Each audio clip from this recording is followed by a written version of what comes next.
Vous êtes entrepreneur, cadre ou dirigeant, retrouvez mon offre d'accompagnement et accédez à ma masterclass sur mon tout nouveau site internet fabiendecosmos.com. Le lien est dans la description de cette vidéo.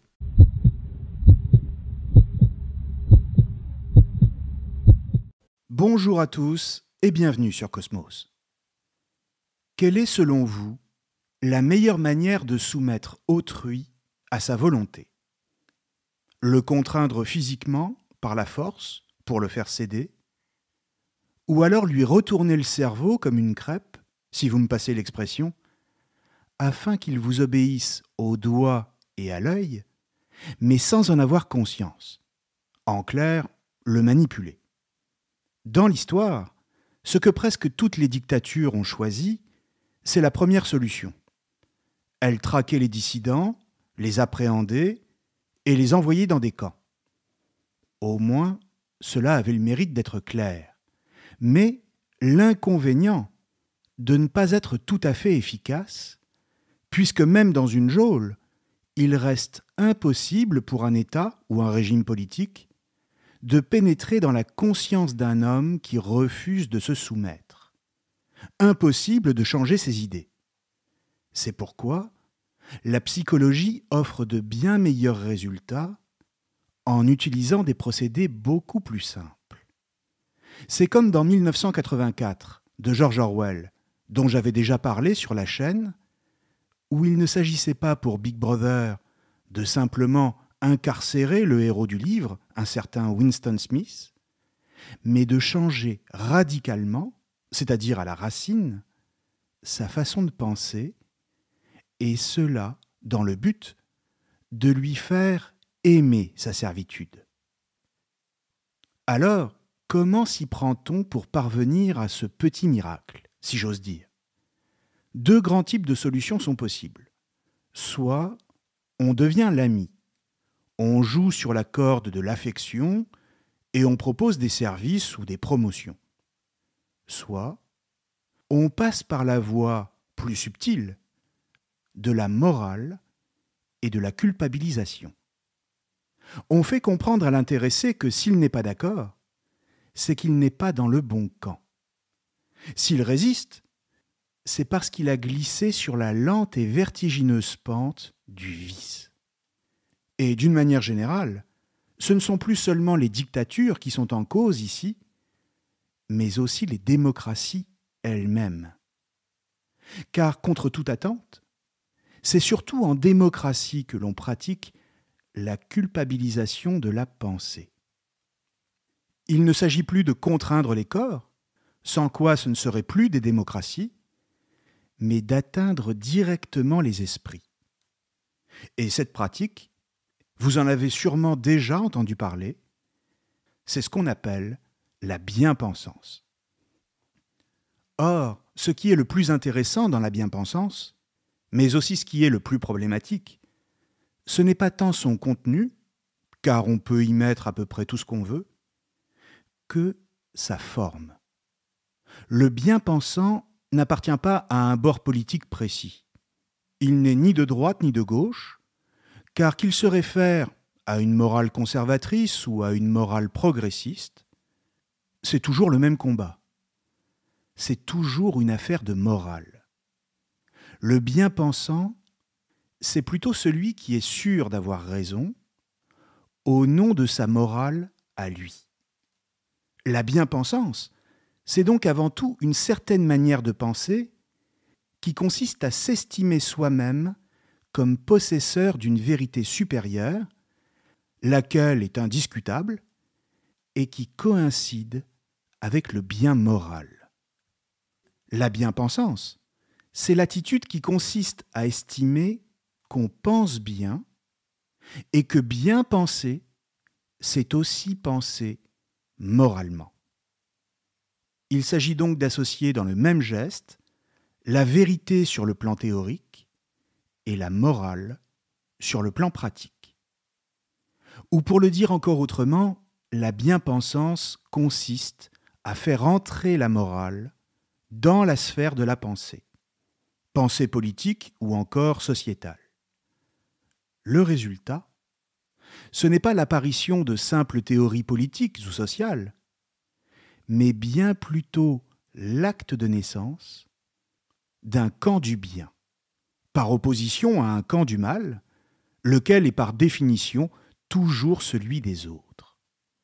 Le bien-pensant considère toujours qu'il est lui-même dans le camp du bien, ce qui est aussi une manière assez confortable de se donner bonne conscience et d'échapper au débat.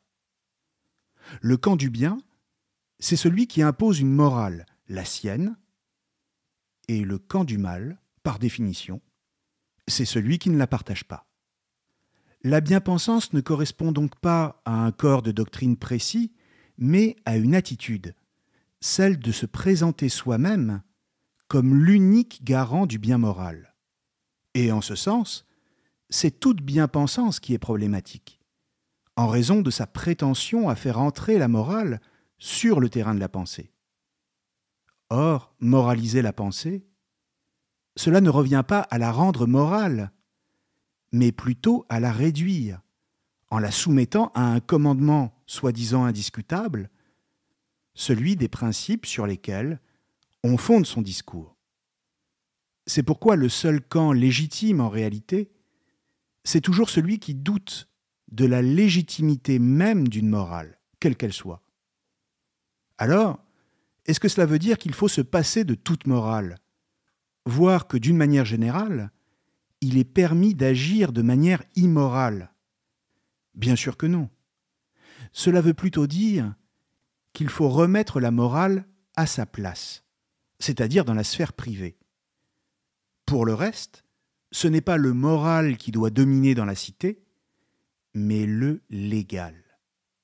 Libre à chacun d'agir selon sa morale, ou pas d'ailleurs, à partir du moment où, dans le cadre de la cité et vis-à-vis d'autrui, il respecte la loi. De la même manière, libre à chacun de s'exprimer comme il l'entend, à partir du moment où ce qu'il dit n'est pas interdit par le droit. Dans une société dont le principe est la liberté, c'est la loi qui a le dernier mot, pas la morale. C'est ce qu'on appelle le libéralisme politique, lequel est un système orienté vers la protection de la liberté des individus par le droit et non par la bienséance ou la vertu. La corruption me dégoûte, mais la vertu me donne le frisson, disait Michel Audiard, qui a tout résumé en une seule phrase. Alors bien sûr, la liberté est toujours un risque, mais c'est un risque qu'il faut assumer, sans quoi la société démocratique disparaît purement et simplement sous les coups de boutoir des petits dévots qui se prétendent détenteurs de vérité qu'ils veulent imposer à tout le monde.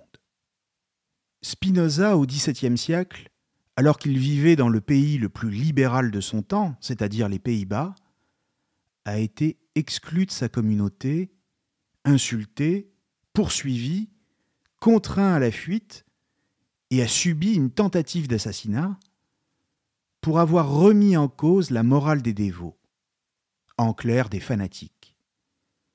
Il faut lire les lettres qu'il a reçues et qui sont aujourd'hui disponibles dans sa correspondance pour bien comprendre la violence des tenants de la morale contre lui.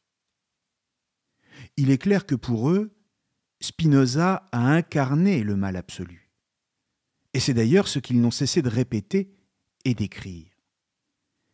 Et cela parce que, du point de vue de la morale, le mal absolu, c'est toujours celui qui n'est pas d'accord, qui remet en question, qui doute, bref, celui qui pense. Parce que penser, c'est toujours d'une manière ou d'une autre contredire, choquer et surtout exprimer une liberté.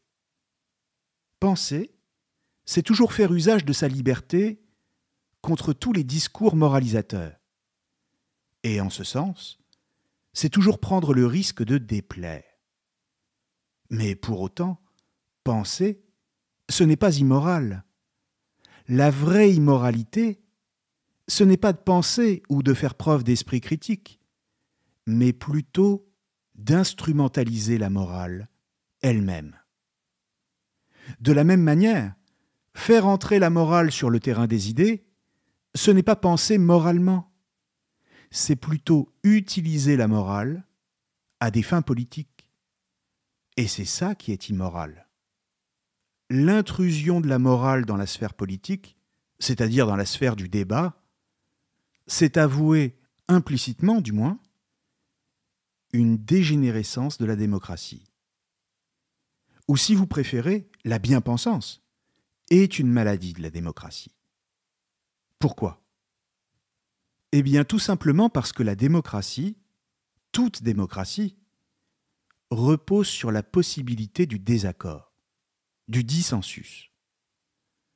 Toute démocratie est la mise en forme, à travers des institutions concrètes, d'un désaccord fondamental entre des tendances, mais que l'on organise en vue de la prise de parole et du débat contradictoire. Or, si toute opposition est rejetée sur la base de soi-disant raisons morales, alors on ne discute plus, et le processus démocratique se grippe de facto. Au cœur du sentiment moral, il y a le refus de discuter, d'entendre et de chercher la vérité. Au cœur du sentiment moral, il y a l'idée que la vérité, on la détient déjà. C'est pourquoi, à partir du moment où l'on estime qu'on possède déjà la vérité, on cesse de penser et même tout simplement de réfléchir. Progressivement, on cesse d'échanger et à terme de tolérer l'opposition, toute opposition. C'est ici la dimension totalitaire de la bien-pensance, laquelle consiste à ne plus admettre la pluralité des opinions. Dans les systèmes totalitaires du XXe siècle, il y avait déjà une forme de bien-pensance, qui s'organisait autour d'une institution, le parti, et bien sûr de son chef. Il y avait une police de la pensée, avec des commissaires politiques, dont la fonction était de surveiller tout individu déviant et éventuellement de le punir. On parlait alors, pudiquement, de rééducation. Il fallait rééduquer l'individu qui s'obstinait à penser par lui-même, et pour cela, il y avait les camps de concentration, tels que décrits par Dostoïevski ou par Solzhenitsyn. Avec la bien-pensance contemporaine, c'est moins violent, et il n'y a plus de camps, mais le résultat est souvent la disqualification sociale, l'exclusion du groupe, éventuellement ce qu'on pourrait appeler une période de probation pour apprendre les éléments de langage de la bien-pensance et pour se faire pardonner. En réalité, la dimension éducative de la bien-pensance est bien plus puissante et efficace aujourd'hui que dans les anciens systèmes totalitaires, parce qu'elle ne présente aucun centre précis et visible. La bien-pensance ne s'incarne pas dans un parti ou un personnage en particulier. Elle n'a pas de lieu à elle. Elle est beaucoup plus diffuse, et donc elle est partout à la fois, dans tous les secteurs de la société, si bien qu'on peut rééduquer à tous les niveaux, notamment dans la sphère politique, mais aussi médiatique, c'est d'ailleurs la plus visible, universitaire, artistique et cinématographique, ou encore sportive.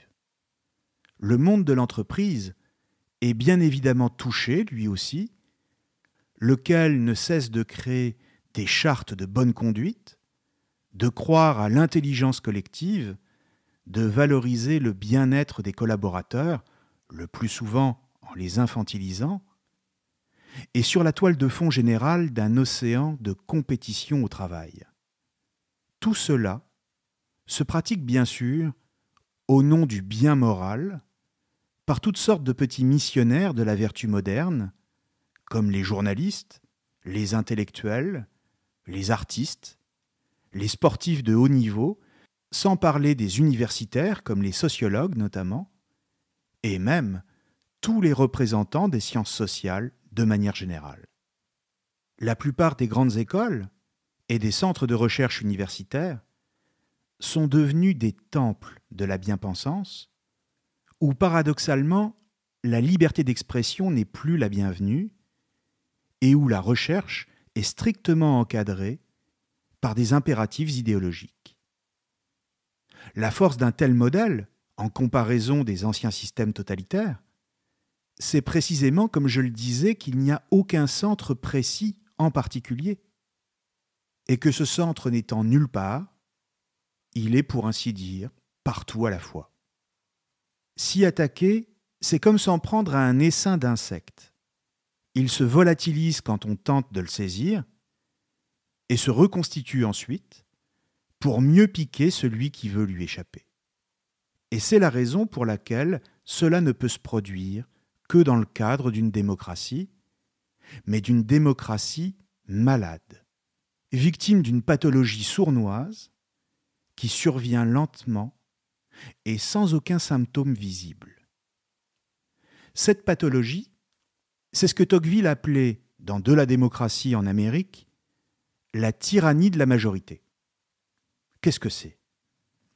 A priori, il y a quelque chose de contradictoire à parler de tyrannie de la majorité, car en démocratie, c'est bien la majorité qui décide, et cela est parfaitement normal. Un peuple est appelé aux urnes, une majorité s'exprime en faveur d'un programme politique, et celui-ci est appliqué.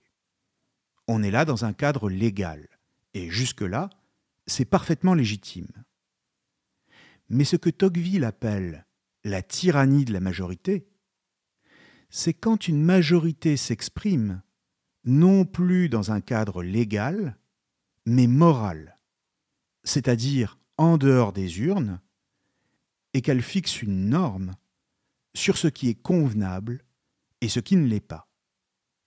Par exemple, aux États-Unis, quand les Noirs ont obtenu le droit de vote, une majorité de personnes ont continué de trouver cela inconvenant.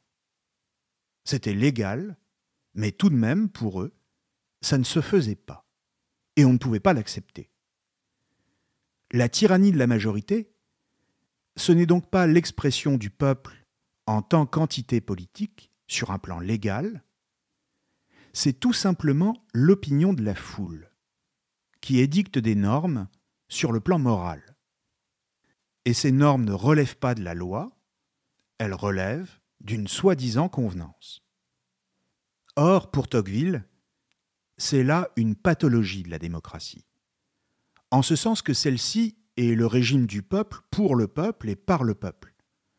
Mais le peuple ne peut s'exprimer qu'à travers un processus organisé rationnellement, c'est-à-dire un ensemble d'institutions politiques et des élections qui permettent l'alternance de ses représentants. Quand le peuple s'exprime hors de ce cadre-là, il devient une foule, agitée par des passions. La foule est en ce sens le produit de la démocratie, car il n'y a qu'en démocratie qu'un tel phénomène peut apparaître, mais c'est aussi l'expression d'une certaine forme de tyrannie au sein même de la démocratie. Et cela parce que la foule se croit toujours en capacité de dire ce qu'il faut faire et surtout ce qu'il faut penser. La foule n'a plus rien de démocratique car elle milite toujours instinctivement, mais sans le voir, pour l'uniformité de l'opinion et non pour la pluralité. Elle n'érige pas des normes juridiques, elle ne fait pas la loi, elle énonce simplement des valeurs morales implicites dont vous restez libre de vous émanciper si vous le souhaitez. Vous pouvez toujours penser différemment, mais si vous le faites, elle prendra contre vous toutes sortes de sanctions, notamment sociales ou professionnelles. Le cadre est toujours celui de la démocratie, donc vous conservez votre liberté, mais c'est simplement que vous deviendrez un infréquentable, un paria, un réprouvé. Et cela, au nom d'une certaine conception du bien.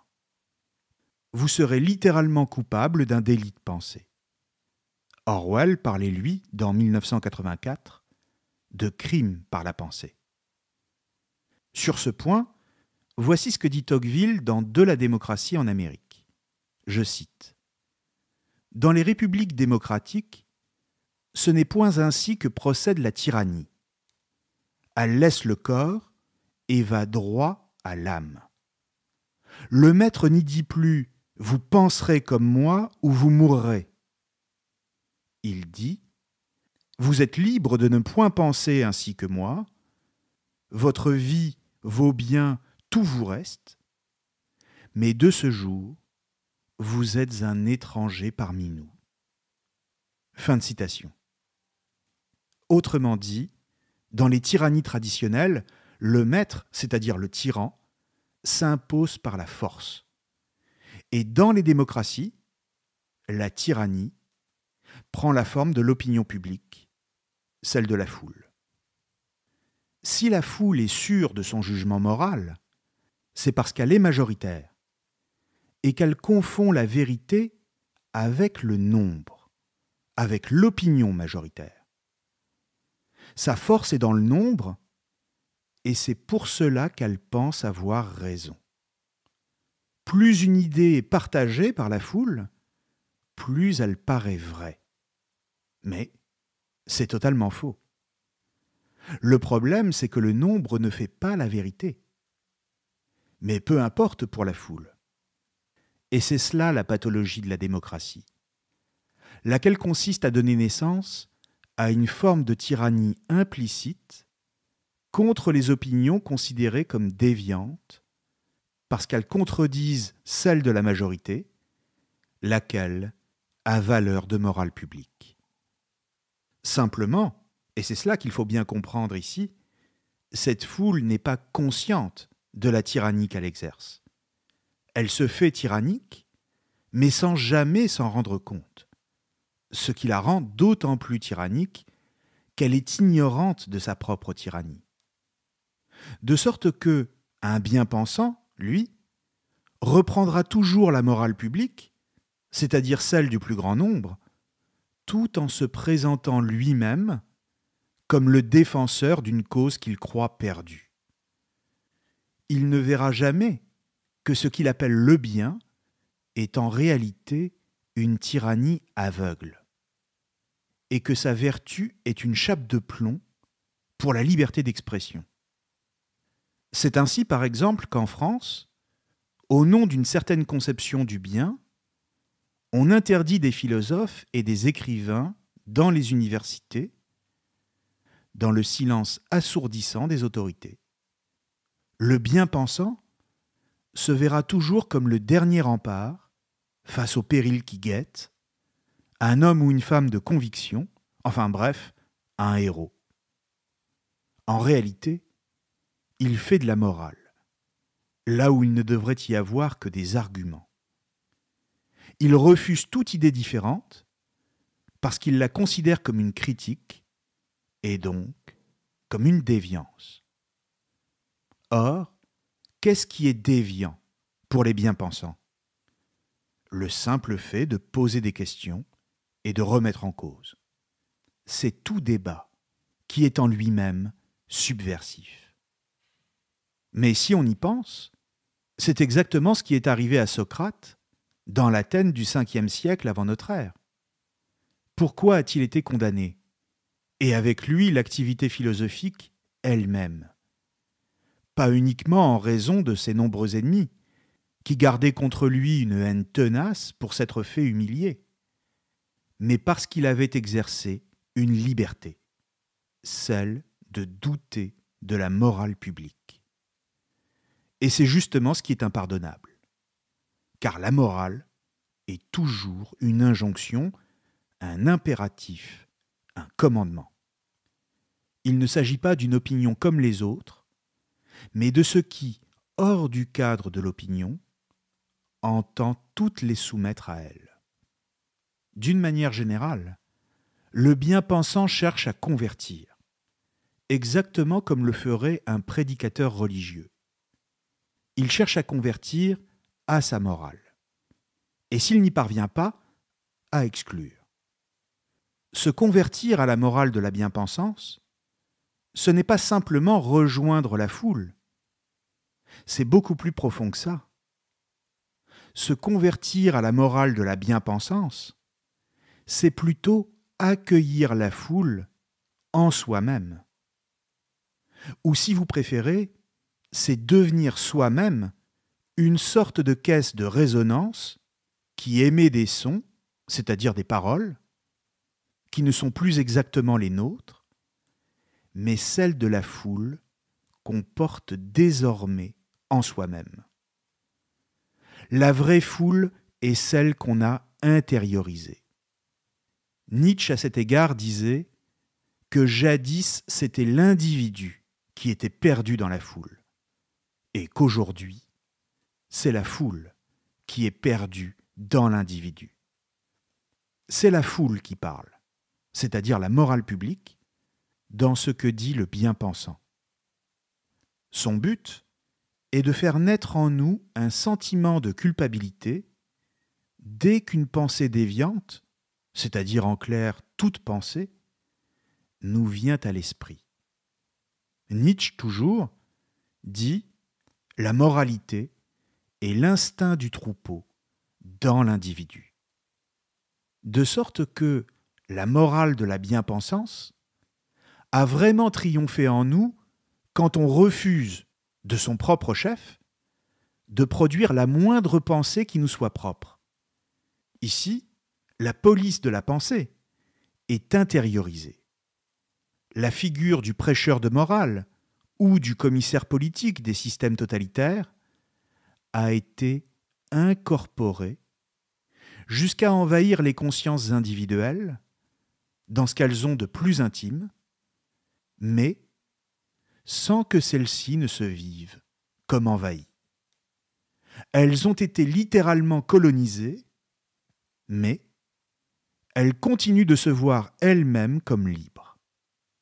Par exemple, cela se traduit par le fait de se dire à soi-même « Non, je ne devrais pas penser comme ça. Je ne devrais pas dire ça. Ce n'est pas bien. » C'est-à-dire par le fait de refouler en soi-même toute pensée. Mais du point de vue de celui qui se dit une telle chose, ce refoulement n'est pas vécu comme un conditionnement, mais à l'inverse, comme une libre critique qu'il s'adresse à lui-même, une prise de distance par rapport à son moi.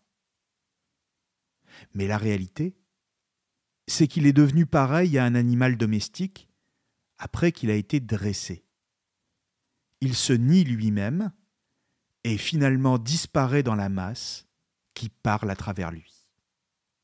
Là est le véritable piège de la bien-pensance, parvenir à nous faire rejoindre le troupeau de la pensée dominante, de notre propre gré, et ainsi nous faire courir vers notre servitude, comme s'il s'agissait de notre liberté. Pour Nietzsche, l'homme est un animal que l'on dresse, et son dressage consiste en toutes sortes de procédés extrêmement violents dans l'histoire, dans le but d'obtenir de lui qu'il soit capable de respecter sa parole et de tenir ses promesses. Ce processus de domestication, c'est ce qu'il appelle d'une manière générale la culture. Autrement dit, l'homme est un animal culturel, c'est-à-dire dressé, domestiqué, afin d'incorporer un certain type de morale, et cela dans le but qu'il puisse vivre avec ses semblables en société. À force de subir ce dressage, l'être humain devient civilisé. Il acquiert un certain niveau de sophistication, de connaissance et de maîtrise du langage. Mais, dans le même temps, il répond à ce qu'on attend de lui. Et en ce sens, il rejoint un troupeau. Si l'homme est un animal culturel, cela veut dire qu'il est destiné à vivre en troupeau, dans la masse, laquelle est guidée par un chien de garde qui est désormais intériorisé et qui n'est rien d'autre que la morale elle-même. C'est l'instinct du troupeau qui s'impose en lui. Par son discours, le bien-pensant devient une sorte de nouveau prêtre qui prospère sur les ruines de l'ancien, tout en reprenant à son compte le même idéal ascétique. D'un autre côté, il acquiert la paix, la tranquillité. Il ne risque plus aucune représaille sociale. Veux-tu avoir la vie facile ? Demande Nietzsche. Reste toujours près du troupeau et oublie-toi en lui. Alors, si c'est ça que vous voulez, en effet, ne pensez plus, dites non à vos instincts, détournez-vous de ce qu'il reste de vivant en vous. Le bien-pensant fait exactement la même chose.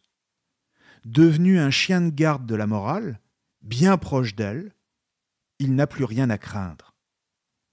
Bien sûr, il ne rit quasiment jamais, car tout lui semble grave et sérieux. Rire pour lui, faire de l'humour, c'est déjà insulter quelqu'un qui souffre. C'est pourquoi l'humour est à bannir de son monde idéal, où seul doit demeurer le respect de la morale. Il appelle ça être conscient. Et c'est cette forme de conscience que l'on trouve au cœur du wokisme contemporain, notamment être éveillé. De toutes les formes de bien-pensance, celle-ci est certainement celle qui donne le plus de frissons, car c'est celle où le ressentiment est le plus net et est exprimé de la manière la plus tranchée. Or, tout est là, au fond de la bien-pensance, d'une manière générale, il y a une passion triste, en l'occurrence un ressentiment, une haine profonde. Il n'y a aucune volonté de construire quoi que ce soit, mais une volonté de détruire, qui est pour le bien-pensant son acte de naissance.